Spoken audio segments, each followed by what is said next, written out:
everyone? Welcome back to the channel. G Topo here as always, and today we are going to decide if the Mcfarlane Collector's Edition Platinum version of Superman's first appearance is worthy of the title being a fine figure. Now, about a month ago, I did acquire the regular version from the Mcfarlane store. Next thing you know, I'm getting an email from EQL, to go ahead and try to get a raffle to win this platinum version. I passed on it, wasn't really interested at it at the time, but lo and behold, I walked into my local Target. It had this one and the Green Lantern. Passed on the Green Lantern, not interested in the platinum version for now. I'm happy with the original version, but I did decide to get the Superman to add another Superman to the collection. So without further ado, I am going to get the Superman out of the packaging and we will compare both figures. So I will be right back. All right, so now that I have the figure next to the original version and out of the packaging, we'll quickly go over the accessories. And again, it comes with the trading card that I don't really collect. I already have it, so I'll probably end up getting rid of this one or selling it or something. And it does come with the holder. Yeah, it's a nice touch, but in my spacing and stuff, I really don't use them, don't need them. It did come with not only a flight stand, but also a regular stand, which I actually have the figures on because they tip over easily. And sometimes they're a little pain in the ass to stand up straight. And of course, they come with the DC logo on them, which I thought it was pretty cool. It's actually highlighted as, they're not plain black like all the other figures that are not collector's editions, I guess. And of course, it does come with the same breakaway chain that the other figures, that the original one came from. So, okay, this shouldn't take too long, as there are quite a few changes as far as the coloring.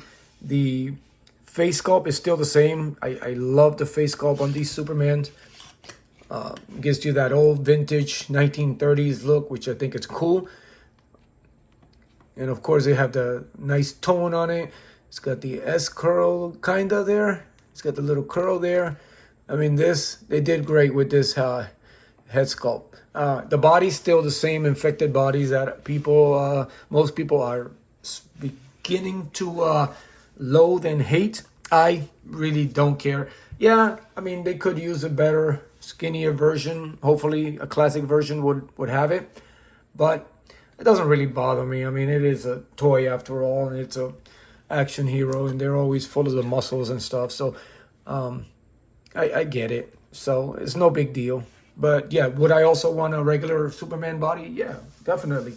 But if this is what we got, this is what we got. We're gonna, no matter how much we complain, we're still gonna keep buying them and getting them, and nobody's gonna stop.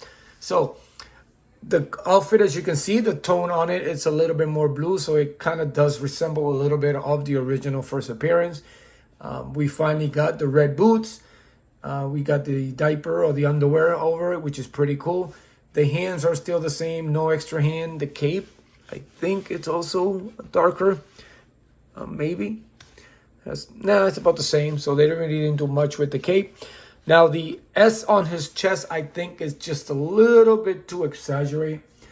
I like this version. And if you look at the version in the comics, the S was about, it did have that I don't know what, this kind of shield on it with the small S on it. And they should have just done the tone, put the boots on, color up the boots, great. But they should have just left the S alone. This S doesn't really do much for me. It does look like one of those people that dress up as Superman for parties or to take pictures of down in Hollywood Boulevard. So it doesn't really do much for me. I would have preferred, love the color, the darkening of the uniform, like the boots. They finally got the boots, but I would have preferred that S back on the chest. It would have just made it first appearance dead on, but not really. I don't think there was an S in the back. I don't remember. But everything else is the same. The fists, the hands, the big hands. He's got the one grip hand, one fist. It doesn't even have a flight hand. And not that it mattered, because you really couldn't get a lot. His articulation on the head here is terrible, but he does look down quite perfect. But yeah, again, love the new version. Hate the S on the chest. They could have just made it simple. It just looks like something a kid drew. So it is a Superman. It is the first appearance. I'm glad that they at least did a little bit to make it a little better than the original one, because if you go down up and down internet, you can see how many people complain about the boots not being the right color.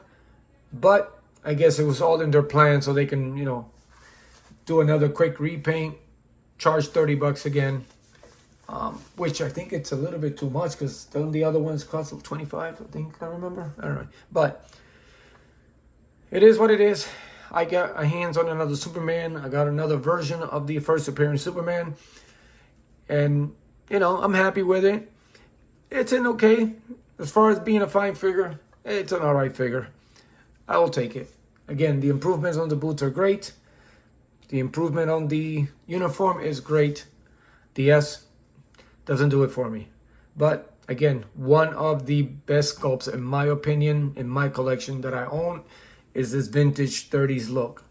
So, and if you look at old movies and old comics from that time and anything from that time, that's kind of the look that they had in the comic books. I mean, if you ever read a Dick Tracy comic from back then, he looks like Dick Tracy. He's got that Dick Tracy face. So that is it for now. And as always, thank you for spending a few minutes of your life in my channel. As always, thank you for the support. Continue to be a fine figure, and I will see you on the next one.